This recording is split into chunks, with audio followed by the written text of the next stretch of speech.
Welcome to the Tech Egg. Don't get scrambled. Enjoy the video. You'll begin by confirming the S Pen is charged and paired. This keeps Air Actions responsive. Next, enable Air Actions in settings so gestures map to apps. Once done, hold the phone upright and clear about 1 meter of space in front of you. This prevents accidental triggers. Now grip the S Pen steadily with the button accessible and position your hand at chest height so gestures track reliably.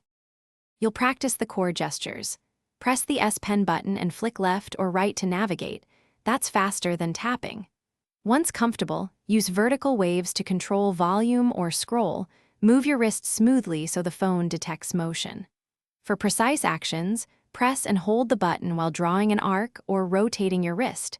This invokes app-specific shortcuts. Make sure to practice 3-5 times per gesture. You complete the setup by testing each gesture in the apps you'll use.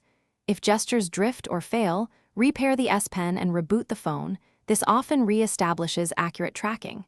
Make sure Air Actions permissions are allowed for the target apps and check for firmware updates that improve stability. If problems persist, move away from magnetic cases or speakers and retest.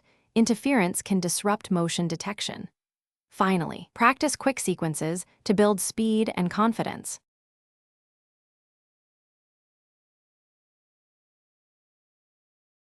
Thanks for watching. Consider subscribing if I helped unscramble your problems.